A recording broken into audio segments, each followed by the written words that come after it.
श्री गुरुदेव दत्त। परमात्मा ने एक चांस दिया था,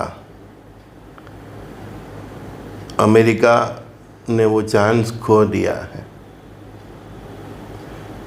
इजराइल को तो वो चांस चाहिए ही नहीं। वो तो ड्यूरिंग दिस मीटिंग्स शांति वार्ता के बीच में भी वो तो बोल रहा था, मैं ईरान को ठोकूंगा, मैं हिजबुल्ला को ठोकूंगा, मैं लेबनान को ठोकूंगा, मैं हमास को ठोकूंगा, मैं हुती को ठोकूंगा। हाँ, वो कहाँ रुकने वाला है। उसको तो ग्रेटर इजराइल बनाना है ना। पूरे वर्ल्ड वॉर की जड़ अभी वो ही बनने वाला है। आज भी बोल रहा है, कल भी बोला था, मीटिंग के दरमियान भी बोल रहा था। वो चाहता कि सीज फायर लंबा चले और शांति वार्ता सफल हो जाए, तो उसको एक ही काम करना था, लेबनान के ऊपर उसको अटैक बंद कर देने थे। नहीं, वो नहीं रुका, क्योंकि वो चाहता था कि ये शांति वार्ता फेल हो जाए। उसके लेबनान पर अटैक ही इतना था, मतलब इजराइल के लेबनान पर अटैक इतने थे, हिजबुल्लाह पे इतने भयंकर अटैक उसने किए। 10 मिनट में 250 के ऊपर हिजबुल्लाह के सब बड़े बड़े जो थे, जो मीटिंग कर रहे थे, जूम मीटिंग, सबको खत्म कर दिया 10 ही मिनट में। तो वो चाहता ही नहीं था कि ईरान शांति वार्ता में कुछ आगे बढ़े। तो लेबनान पर जिस प्रकार से इजराइल कंटिन्यूस हमले कर रहा था ड्यूरिंग दिस मीटिंग, तो ईरान तो मजबूर हो गया कुछ भी 10-20 कॉम्प्रोमाइज करने के लिए शांति वार्ता में। फिर उसका स्टैंड भी एकदम रिजिड हो गया, समझ में आता है। तो ये जो मीटिंग फेल हुई है, वो इजराइल नेतन्याहू के कारण हुई, क्योंकि उसने कोई ऐसी विंडो ही नहीं खोली कि जिससे ईरान थोड़ा भी पॉजिटिव हो।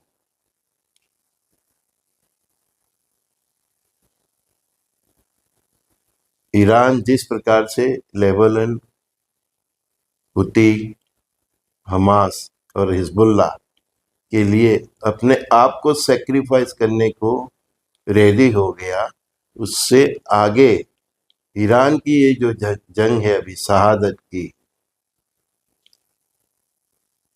जिहाद की, वो अल जिहाद में कन्वर्ट हो जाएगी। आपने ड्यूरिंग दैट टाइम देखा, तुर्की भी रेडी हो गया था कि मैं इजराइल के ऊपर अटैक कर दूं, समझ गए। और इजराइल वहां तक अटैक कर रहा है कि जिस क्षेत्र से रसिया भी ईरान को जो सैन्य मदद और ये सब कर रहा है, वो बेस तक रसिया का जो कैस्पियन सी है, जहाँ पे उसका बहुत कुछ, ऐसा समझो कि उसका एक बेटी है, वहां तक जाके ये इजराइल हमला कर रहा है, आगे भी कर चुका है। तो वो चाहता है कि रसिया भी इस वॉर में एक्टिव हो जाए। तुर्की तो हो ही गया था, पाकिस्तान तो ऑलरेडी इसमें घुसा हुआ है, कब वो फिट हो जाएगा उसको मालूम भी नहीं पड़ेगा, समझे न? मैंने आगे भी बोला था कि ईरान के बाद जो बारी है वो पाकिस्तान और तुर्की की है। तो अभी से वो दोनों फिट हो रहे हैं, देखिए कब उनकी एंट्री होती है। मैंने बोला था 13 तारीख बहुत इम्पोर्टेंट है, और 12 तारीख को सुबह ही मैसेज आ गया टीवी पे ऊपर सब न्यूज में। तो 13 तारीख मैंने बोला था कि बहुत इम्पोर्टेंट है। 15 तारीख के आगे पीछे के दिन और 20 अप्रैल से जो 30 अप्रैल तक का वक्त है, वो आप सभी को मेरी रिक्वेस्ट है कि ये जो काल चक्र है उसके ऊपर नजर रखिएगा। ये काल चक्र बहुत इम्पोर्टेंट है। तो 13 तारीख के अगले दिन ही, मतलब आज ही, ये बातचीत फेल हो गई। दोनों पक्ष ने जीत पकड़ ली। जीत तो ईरान करता ही नहीं, क्योंकि इजराइल अटकने वाला नहीं है। उसने बोला मैं ईरान पे भी ठोकूंगा। मेरा मेरा बहुत कुछ बाकी है ईरान में अभी काम करना। मेरे बहुत टारगेट अचीव करने बाकी है। तो ईरान किस हिसाब से अमेरिका के साथ सीज फायर करता है? और अमेरिका की शर्त क्या है? सब यूरेनियम दे दो, मिसाइल की सब रेंज घटा दो, है? सभी तरह को उसको बुट्ठा मतलब शस्त्र विहीन कर दो, फिर उसकी हालत लिबिया जैसी करो, गद्दाफी जैसी करो, है? मूर्ख है वो, तो उसने गलती की। ईरानी बहुत पूरी पुरानी संस्कृति, वो बोल रहे हैं कि we don't trust on American, और कोई नहीं करेगा। चीन और रसिया भी उसके साथ है। और चीन की देखो अभी दखलगिरी बढ़ रही है मिडल ईस्ट में, स्वस्थ दिख रहा है। तो चीन ने ये पाकिस्तान में मीटिंग करवाई, चीन के कहने से ही ईरान ये मीटिंग करने को भी रेडी हुआ। अदरवाइज ईरान तो रेडी ही नहीं था, कि कोई बातचीत का कोई मतलब ही नहीं। ऐसे अमेरिकन और इजराइल जैसे मतलब जिनकी प्रॉमिस का भी कोई मतलब नहीं है ना, क्योंकि 2 बार ईरान उनके साथ मीटिंग कर रहा था, उसी दरमियान उसके ऊपर अटैक हुआ। तो चाइना के कहने से ही ईरान मीटिंग करने के लिए रेडी हुआ था, वो भी पाकिस्तान में। तो वो मेरी बात याद आ रही है आपको, क्या बोला मैंने? सुनो सुनो, फिर से याद करो, जो होशियार होंगे वो समझ जाएंगे। आगे चलेगी मुगल की सेना, पीछे चीन की सेना। दिख रहा है अभी चाइना का प्रभुत्व बढ़ रहा है। ईरान क्या बोल रहा है, इधर ऑयल भी बेचेगा तो चाइना की करेंसी में बेचेगा, केवल चाइना के जहाज इधर से जाएंगे। आगे चल के सब मुस्लिम देश चाइना के साथ हो जाएंगे। इसका इशारा अभी से अगर आपको नहीं दिख रहा है तो फिर वो आपकी प्रॉब्लम है। तो परमात्मा की जो वाणी है उसी दिशा में ये सब सिनारियो हो रहा है, सब उसी दिशा में जा रहा है। सोच लो मैं क्या कह रहा हूँ। परमात्मा की वाणी है, आगे चलेगी मुगल की सेना, पीछे चीन की सेना। और एक यूरोप को खत्म करते करते करते कनाडा अमेरिका तक जाएगी ये जंग। तब जो अमेरिका इतना खलास हो जाएगा तो उसको इतना भी कोई बचाएगा तो भारत और रसिया बचाएंगे। ये आप अपनी डायरी में लिख लेना, यही होना है। तो आगे चलेगी मुगल की सेना, पीछे चीन की सेना, ये सीन बन रहा है। समझ में आता? ये तुर्की और पाकिस्तान भी वही करेंगे आगे जो चीन चाहेगा। और इजराइल ने ये ठान लिया है कि ईरान का खेल खत्म कर दूं, हिजबुल्लाह का खेल खत्म कर दूं, फिर पाकिस्तान और चीन की बारी। अब ये दोनों देश चीन और पाकिस्तान और तुर्की के बारे में। अभी ये पाकिस्तान और तुर्की को भी अंदाज तो आ गया है, इसीलिए तुर्की अभी मैदान में उतरने ही वाला था, लेकिन उसने क्या बोला, पाकिस्तान के कहने से मैं अटक गया। पाकिस्तान के कहने से नहीं, पाकिस्तान को चीन ने कहा कि तुर्कियों को बोलो अभी मैदान में मत उतरे। मतलब बाजी सब अब चीन की है, और रियल में ये ईरान के साथ जो अमेरिका का युद्ध है ना, वो चाइना के साथ है। विश्व की 1 नंबर की महासत्ता और विश्व की 2 नंबर की महासत्ता में ये जंग हो रही। इसमें सब ये प्यादे पीस रहे हैं, और उसका जो भी रण का मैदान है वो मिडल ईस्ट बना हुआ है। मिडल ईस्ट में आगे अभी कभी भी शांति नहीं आने वाली। कुछ महीने के लिए, कुछ दिन के लिए आ गई तो गलत फहमी में मत रहना। मिडल ईस्ट में अपना जो इन्वेस्टमेंट है वो मत करना, है ना। और प्लान भी आप रेडी रखना। मैं भारत के सभी बिजनेसमैनों को चेतावनी दे रहा हूँ कि आगे कुछ दिनों के लिए, कुछ महीनों के लिए शांति भी हो जाए तो दुबई है, ये दूसरे जो है अरबिक देश है, वो सब उधर इन्वेस्टमेंट मत करना जब तक अपनी आंखों से आगे चलेगी मुगल की सेना, पीछे चीन की सेना, ये सीन आप ना देख लो। तब तक आपको जो भी करना है भारत में ही कीजिए। क्यों? क्योंकि बाद में भारत ही तो महासत्ता बनने वाला है। आप विदेश गए तो भी फिर भी आपको भारत ही आना है ना। और शेयर बाजार वाले को मैंने बहुत बोला, कागज हो जाएंगे, कागज, आपके जो कागज के शेयर के जो सर्टिफिकेट हुए ना, उसके ऊपर बैठ के आप चने खाएंगे। तो जो भी इन्वेस्टमेंट है भारत में भी, तो भी देख लीजिए, कोई बड़ी स्टैंडर्ड कंपनी है, ठीक है, पूरा बेस देख लीजिए उसका। अदरवाइज जो अब चल रहा है शेयर बाजार, ये लोग का खेल देख लो। सैटरडे संडे ऐसा स्टेटमेंट देते हैं कि मंडे ट्यूसडे बाजार धराशायी हो जाता है। आज संडे है, 12 तारीख है, आज सुबह ही आ गया कि शांति वार्ता फेल हो गई, ठीक है।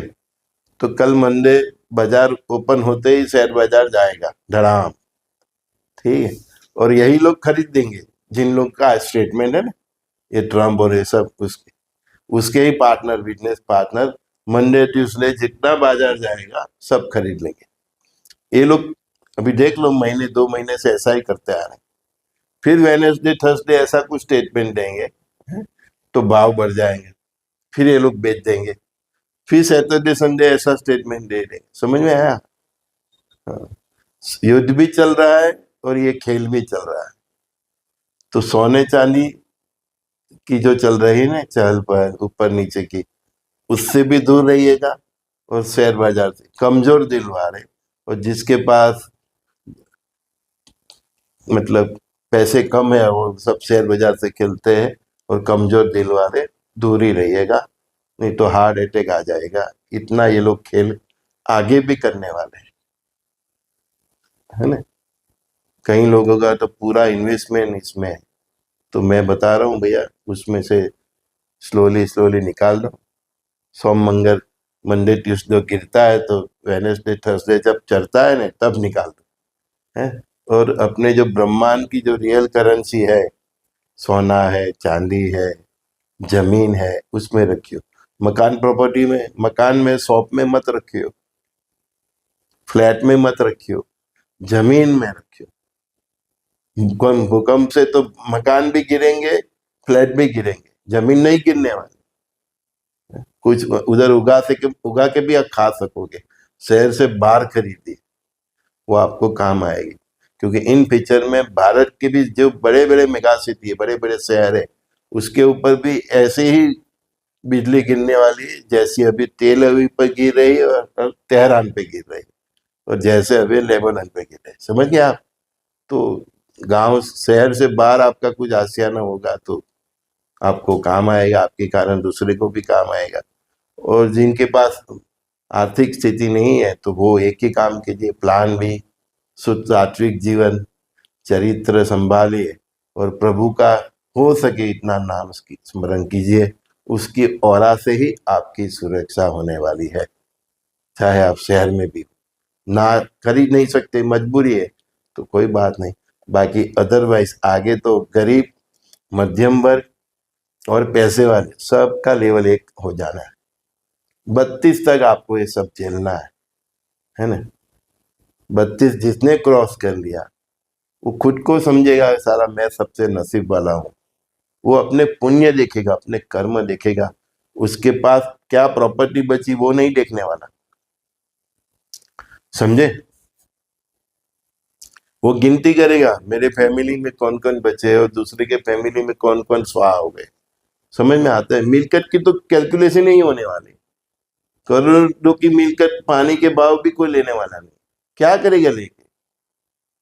पूरे विश्व में जहां देखो शमशान शमशान शमशान, तो स्मशान कौन खरीदेगा? क्या करेगा?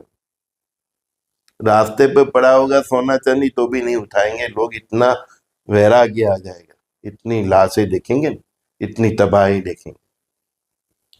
जो होना है होना ही है। ये लड़ाई झगड़े, ये मिडल ईस्ट की वॉर, रशिया यूक्रेन की वॉर चले बंद हुए, फिर चलुए बंद हुए, वो झांसे में मत आना। और भारत के बाहर अभी कहीं भी इन्वेस्टमेंट मत करना।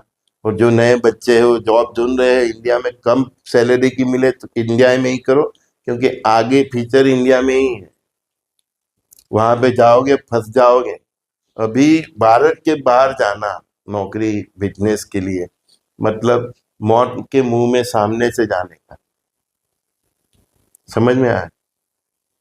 इंडिया में ही रहो। जो नई शुरुआत करने जा रहे हैं उनकी बात, चाहे वो नौकरी हो बिजनेस हो, वो जो ऑलरेडी है उधर सेट है कई वर्षों से, पिछले 5-10 साल के, तो वो प्लान भी सोचने लगे कि भैया आना तो पड़ेगा ही।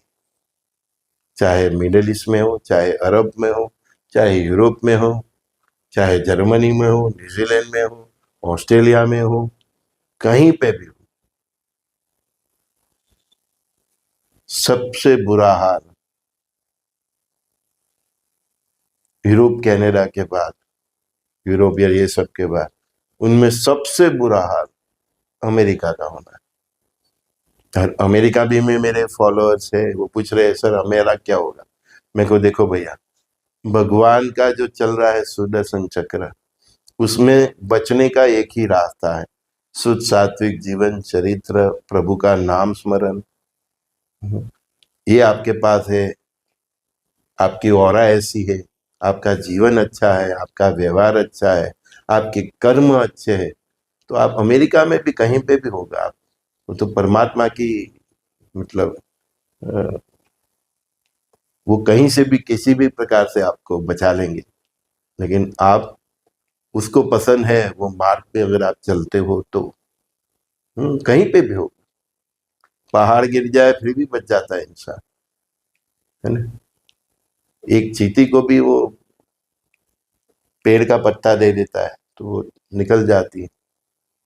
तो जो शुद्ध सात्विक जीवन होगा, जिसका चरित्र होगा, और साथ में राम कृष्ण शंकर हनुमान श्री गुरुदेव दत्तात्रेय भगवान नवदुर्गा, चौसठ योगिनी, यीशु, अल्लाह, महावीर, भूत, वाहेगुरु, आप जिसको भी मानते हो उसका नाम स्मरण भी होगा। किसी भी पराये धर्म की माता बहनें भाइयों को आप मतलब परेशान करते नहीं होंगे। किसी भी पराये दूसरे धर्म के मंदिर, मस्जिद, गिरजाघर, चर्च, जितने भी प्रार्थना के स्थल या आश्रम, उसको आप नुकसान नहीं करते होंगे। तो आप दुनिया में किसी भी कोने में,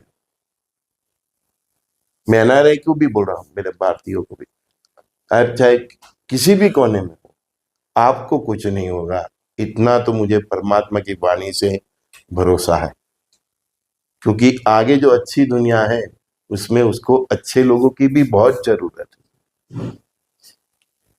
अच्छे डॉक्टरों की जरूरत है, अच्छे इंजीनियर की जरूरत है, सभी प्रोफेशन के जो अच्छे अच्छे लोग हैं सबकी जरूरत है। तभी तो आगे की दुनिया चलेगी। वो पूरी दुनिया को शमशान नहीं कर रहा। वो जितनी भी दुनिया शमशान शमशान होगी तो उसके कर्मों से होगी। जो शहर होगा, जो गांव होगा, जो राष्ट्र होगा, वो हर एक अपने कर्मों से होगा। जो राष्ट्रपति होगा, जो प्राइम मिनिस्टर होगा, जो मिनिस्टर होगा, जो ऑफिसर होगा, सब अपने अपने कर्मे से हिसाब से, क्योंकि सुदर्शन चक्र जो कल की रुद्र भगवान ने सेट किया है, हम्म सुदर्शन चक्र और त्रिशूल दोनों चले, वो ऑटो ऑटो पे ही है, सबके कर्म के हिसाब से ही है। चाहे आप दुनिया के किसी भी कोने में, आप प्लान बी के हिसाब से शहर से बाहर नहीं जा सकते, कोई बात नहीं, लेकिन आपके आपके पास ये क्वालिटी होनी चाहिए, शुद्ध सात्विक जीवन चरित्र। और आप जिस जो धर्म में हो, आपके जो इस देव है, अल्लाह है, यीशु है, राम कृष्ण जो भी है, उसका नाम स्मरण, और आपका कर्म मानवता ही धर्म है। ये ब्रह्मांड का परम सत्य तो यही है कि इसका परम धर्म क्या है, ब्रह्मांड का धर्म क्या है, मानवता। उसको ही सनातन बोलते हैं। तो मानवता तो सब सब सब धर्म में है। तो जो भी मानवता में मानता है वो सब सनातनी है। ये परम ब्रह्मांड का परम सत्य है, जिसको आप मानते हो तो आप सनातनी हो। आपका रास्ता कोई भी हो, जैन का हो, बुद्ध का हो, यीशु का हो, अल्लाह का हो, चाहे कोई भी हो, इवन आप नास्तिक भी क्यों ना हो, लेकिन आप आपके अंदर मानवता है तो भी आप सर्वाइव करेंगे। क्योंकि आप जानिए अजानिए में भी वही धर्म आपने अपनाया हुआ है। तो ये क्वालिटी चाहिए। तो डरना नहीं है कि अमेरिका में ये हो रहा है, यूरोप में ये होगा, मिडिल ईस्ट में। वो तो परमात्मा आपको सुरक्षित करेगा। लेकिन जहाँ पे बहुत कुछ होने वाला होगा तो उसके इशारे भी आपको करेंगे, तो फिर आपको उसकी बात भी सुननी पड़ेगी। परमात्मा के इशारे भी आपको होंगे कि भाई आप उधर से निकल जाओ, निकल जाओ। आपकी भक्ति अच्छी है, आपके कर्म अच्छे है। मैं सभी धर्म के लोगों को बता रहा हूँ, केवल सनातनी को नहीं बता रहा हूँ, सभी धर्म के लोगों को जिनके कर्म अच्छे होंगे, जिसके पास मानवता होगी। और मैं जो बोला है, किसी भी पराये मंदिर मस्जिद ये सब जिसके पास होगा, उसको भी इशारे मिलेंगे कि बाप भाई तू इधर से निकल जा, निकल जा, निकल जा। फिर तुम वो क्या करेगा, फिर भी वो कोशिश करेगा कि तुम बच जाओ। तुमको एडवांस में चलना है जिससे उसको कम दिक्कत है। वो 900 करोड़ पब्लिक है, उसमें से कई करोड़ उसको बचाने हैं ना। तो तुमको एडवांस में चलना पड़ेगा, उसकी बातों को समझना पड़ेगा, उसके इशारे को समझना पड़ेगा। हमारे जैसे जितने परमात्मा को साक्षी रखकर उसकी जो बताते हैं, उसको भी आपको कंसीडर करना पड़ेगा। हमारे जितने भी संतों अवधूतों जो सब बोल गए हैं कि भाई भिसा आएगा तो ईसा मूसा नहीं रहेगा, नहीं रहेगा। तो वो परिस्थिति आपको उधर दिखने लगे तो आपको भी देखना पड़ेगा। आप अपने माइंड से ऐसा बना लो कि नहीं होगा, नहीं होगा, तो फिर भगवान भी क्या करेगा, चाहे आप कितने भी अच्छे भक्त भी क्यों ना हो। देखो, मैं भारत के एनआरआई लोगों की बात कर रहा हूँ। आपके ही देश भारत के जो नेशनल हीरो हो गए, जितने भी, चाहे पंच सखाओं ने लिखा है, भविष्य मालिका, भविष्य पुराण, बहुत ग्रंथ है। सूरदास जी, कई लोग, कई ऐसी महान विभूति ने बोला ही है। अभी आप उनकी बातों पे, अवधूत महाराज है ना, कई संतों ने भी बोला है, प्रखर तेजस्वी संतों ने। तो आप उसकी ही बातों पे नहीं यकीन करोगे तो फिर वो तो आपकी गलती है ना। क्योंकि जो आपका बेस है, आपका मूल है, आप उसकी बात नहीं सुनोगे तो वो तो आपकी गलती है। जैसे कोई बच्चा माँ बाप की बात नहीं सुनता तो फिर आगे दिक्कतें आती है। तो आपको परमात्मा के इशारे को थोड़ा कंसीडर करना पड़ेगा। और मैं जो बोल रहा हूँ, कल 13 तारीख इम्पोर्टेंट है, 15 तारीख के आगे पीछे के दिन, और 20 अप्रैल से 30 अप्रैल तक का टाइम ऐसा है कि जो इस दुनिया की दिशा और दशा बदल सकता है। अगर कुछ अच्छा होना है तो भी इसी कालखंड में होगा, और जो सबसे बुरे से बुरा होना है वो भी इसी कालखंड में होगा। और उसमें भी 18, 19, 20, 21, 22 एकदम पकड़ लेगी मानव जाति को। तो बहुत टिपिकल है, बी केयरफुल। परमात्मा की कृपा से जो महारुद्र का आयोजन मैंने किया है वो भी वही तारीख में है, 21, 22, 23। तो शायद इसका भी कोई प्रभाव पड़े, तो शिव भक्तों को पर प्रभाव पड़े, ठीक है ना। तो वॉचफुल रहिए, न्यूज़ भी देखते रहिए, हमारे देश के वडाप्रधान और इनकी बातें भी थोड़ी ध्यान में रखिए। थोड़ा जागरूक रह के जियोगे तो आप दुनिया के किसी भी कोने में होंगे, आप अपने आप को कम दिक्कतों में पाओगे। संजय दस्ती का सभी दोस्तों को बहुत बहुत प्यार। श्री गुरुदेव दत्त। प्लान भी, मस्त भी, ठीक है। गुरुदेव दत्त।